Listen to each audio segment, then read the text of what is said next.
Hey there and welcome to Rennch. My name is Michael O'Neill, and on this channel I'm restoring a 69 911 and putting a 400 horsepower Subaru twin turbo engine in it. But on today's video I'm going to show you how to shave your drip rails if you have a vintage Volkswagen or vintage Porsche with external drip rails.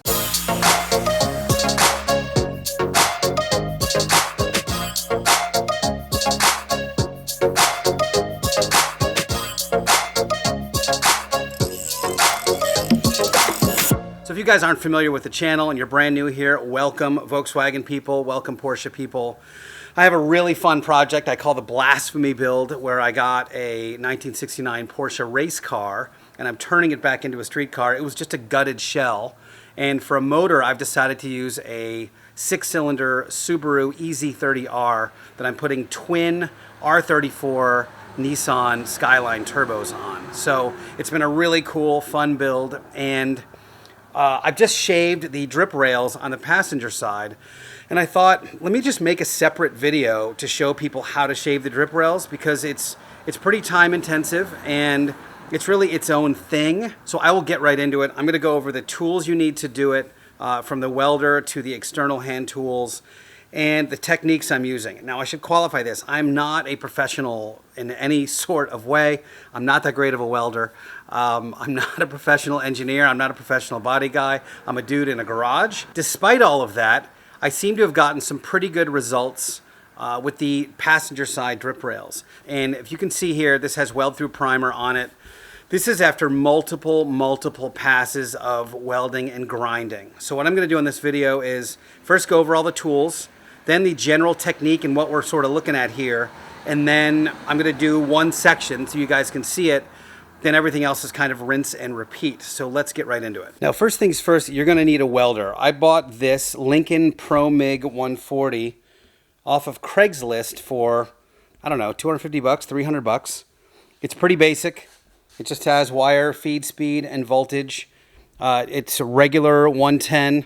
I've got an argon CO2 tank on it, which is fine for most stuff in auto. I'm using 025 welding wire, and generally I'm keeping my settings on this right around C, which is about midway through, and right around 3, or somewhere just under 3, which is about, I mean, obviously it's about 1/3 of the wire speed. You're going to definitely have to play with that. This is a tricky thing to weld, and I'll get into that in a second. Tool-wise, you're going to need a few hand tools to make the most of this. First and foremost, I have this kind of mini Sawzall, which you could put on, like if you have an air blade, you can do it with this. I got this one off of Amazon. It is a Von House kind of mini Sawzall. I'll put a link in the description if you want it. This is what I choose to cut the drip rails off with. You could also use an angle grinder. This thing is just generally easier to manage, I believe, when I'm cutting these things off.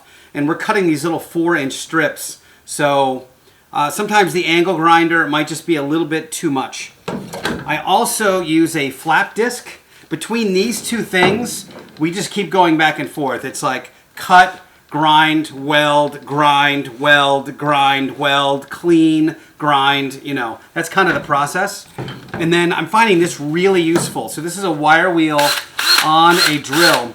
One of the major issues we have with re-welding this roof is that there's lead. The factory has used lead filler where the roof intersects with the drip rail.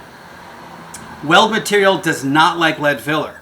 So what I generally do technique-wise is I will cut the thing off so there's about, I don't know, maybe 3 millimeters, 1/8 of an inch-ish, proud of the roof. I will then take the grinder and grind it down a little bit just until it starts barely separating, and I'll explain that in a second. And then I'll get in, then I'll weld as best as I can. It spatters and spurts because there's lead in there. Once I'm reasonably happy that the weld will hold, then I grind it, then I hit it with the wire wheel, and that wire wheel cleans out a lot of the lead, which then allows it to weld better. So it's usually about like the second or third grind weld process where I can actually get some purchase and really weld the thing together. You might also choose to bring some acetone, and the acetone allows you to clean the metal really, really clean, because it really does make a difference when you're trying to weld this thing together, how clean the metal is. You have to be careful. I have now set 2 rags on fire because I wipe the thing down with acetone and then I start welding, and then one little spark goes and all of a sudden I've got a rag that's on fire. So don't be dumb like me. So the technique is interesting on this because of how the roof is assembled. So let's assume you're looking at the car head on. This is the roof skin, and then this is like the door and window from that side, right? Here's why it's so tricky. What they've done is they've looped it like this. So if this is the roof and then this is the side, they've looped it. And what we're trying to do is cut off this part. What happens is, though, is that this is under tension. The roof wants to go this way and the other side wants to go this way. So once you've cut this top part off, it splits, and we don't want it to split. When it splits, which has happened to me once, it was an absolute nightmare because it's just almost impossible to weld. The metal is so thin and there's so much lead in there that it's terrible. It's a terrible thing to try to put back together. So what we want to do is we want to shave it down so there's a little nub left. We want to get enough weld penetration in there so we know it's not going to split. We're then going to grind it down a little more so it's flat, and then continue to weld and grind and weld and grind and weld and grind until we are satisfied with how the thing looks. I probably worked for, probably 4 or 5 hours yesterday on the passenger side, and I had already done most of it. So I'd already gone through it once before yesterday. So I think you can assume reasonably you're going to spend a day per side. And that could be just me, and maybe I'm a crappy welder or something, but I would leave yourself an entire day. If you're going to do this in a weekend, I would say Saturday is one side, Sunday is the other, and that's if all goes well. So the other thing that I found really helpful, now this isn't something I've heard very often, but yesterday when I got to kind of the pinhole stage, I found having a light that I could put just right on where I wanted to weld was super helpful, because it was just really too hard to see between the darkening of the helmet. I didn't have anything that was kind of a direct light. Maybe I just have a crappy helmet, I don't know, but having a light right on the subject, like almost like I'm doing surgery, was super helpful for getting all of these little pinholes filled with metal. Okay, without further ado, let's get into this. Before we get started, I do want to cover a couple things safety-wise. You're going to be grinding a lot. This is going to be some of the most grinding you'll do in your garage. So you might want to cover stuff. I've covered my other car. I've got a blanket here on the car covering the glass, and that's just in case the weld spatter gets on the glass. You can't really, it'll ruin a windshield or a back windshield. So if your glass is still in your car, I'm actually not keeping this glass, but I have had it ruin windshields before just because I didn't know better, and the metal slag went on the windshield, and that was that. Having some all-purpose gloves, super important. Things get hot, you're grinding, you're cutting, etc. I can't stress this enough. Now I use these Jabra Elite 65T earbuds. I don't think Apple earbuds have a good enough seal for this. These things completely seal out the outside world and they stay in my ears. So I just kind of hang out and listen to an audiobook while I'm doing this stuff.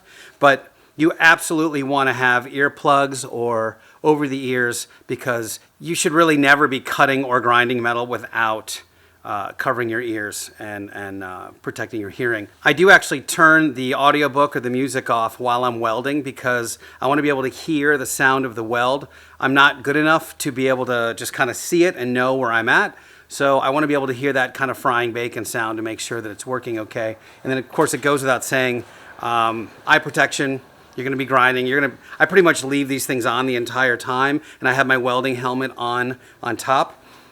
You might also consider a mask. I don't always wear a mask. I probably should. I'm probably inhaling a bunch of steel while I'm doing this, but I'm cognizant of it, so I'm not just like taking huge deep breaths while I'm grinding. But probably not a bad idea. We all obviously have a lot of masks around these days, so not a terrible thing to do. So I've cut this first section out just to show you what I typically start with. You can see that there's a little bit of drip rail left. That's about what I use. And what I'll do here is I'm going to hit this first with the wire wheel that's actually either on my drill or the one on my angle grinder, and really clean this thing up. I'm then going to grind this a little bit more and then just a little down, a little bit further, and see if I can get a few welds, maybe every ½ inch or so.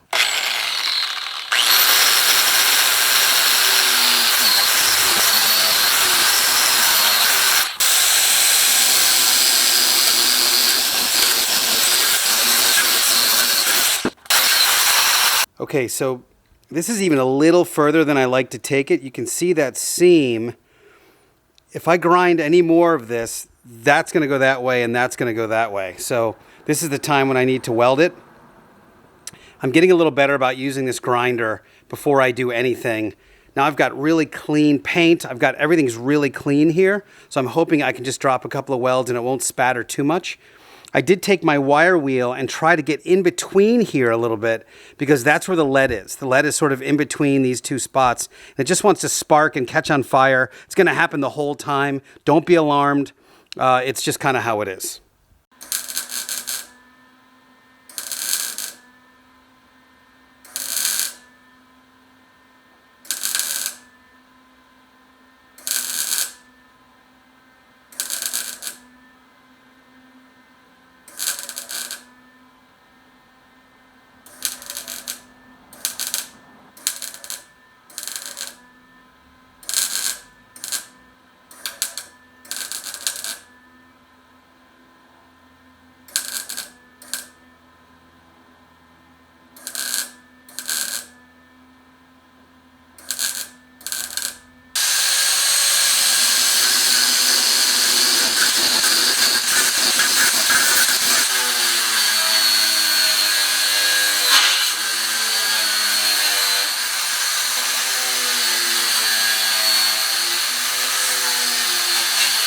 So this is what it looks like after the first pass. You can see I've got some stitching there in between the panels, so I'm comfortable that the thing's not going to split apart. So now I'm going to do another round of welding in those spaces and repeat the process probably 2 or 3 more times until it's flat and I'm comfortable with it.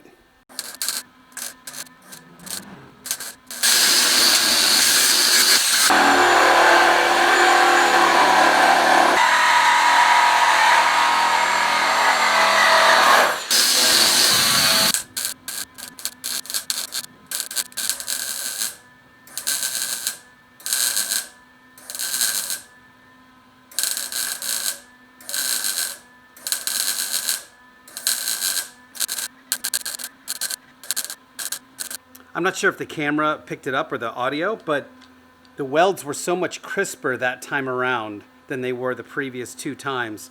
So I think we're getting to the point where most of the lead filler is gone and it's actually bonding onto metal. So far, 3 times seems to be the magic number. I'm going to grind this down now and see if there's any pinholes, but otherwise we should be getting pretty close.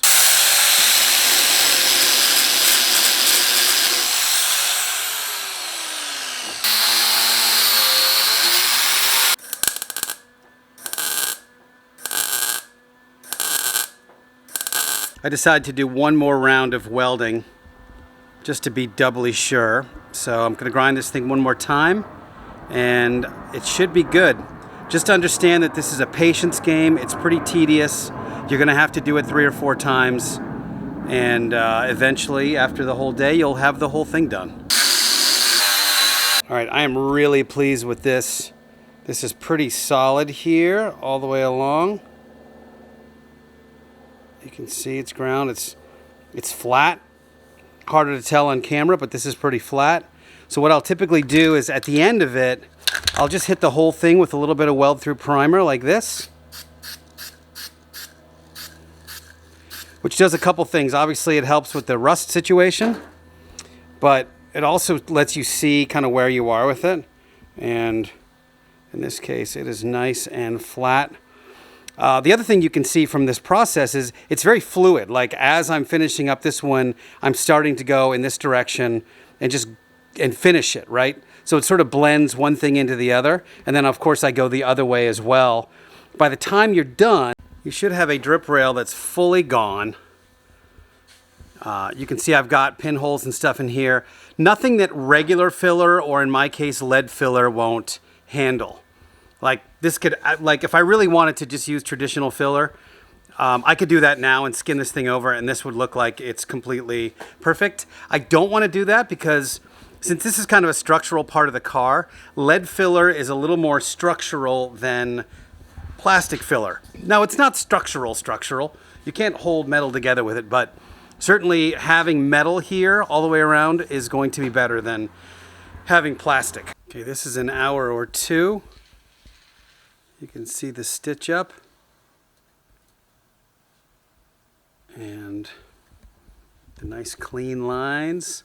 I've ground this all down. I'm going to hit it with my weld through primer and call it a day for now and continue this another time. But I hope you got a lot out of this and you are willing to take this on yourself.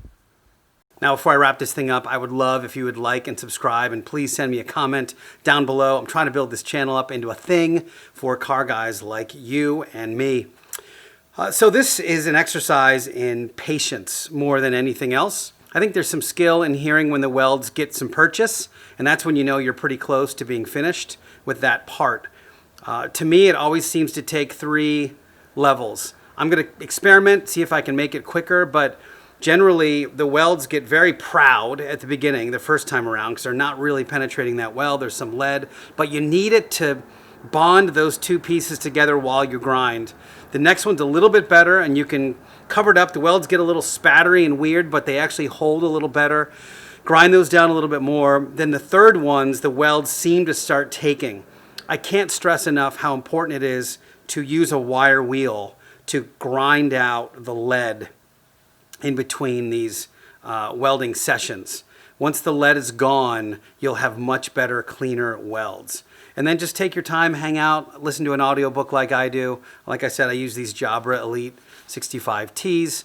In fact, I can link those up in the description. I'll link my little saw up, and I don't know what else, but you get the idea. You know how to do this. You can go to Amazon and get stuff if you want to. Anyway, if you have any questions I can answer, I literally respond to every single question I get.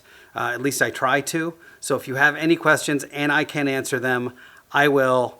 Hit it in the comments. Thanks for subscribing. Thanks for watching. See you next time.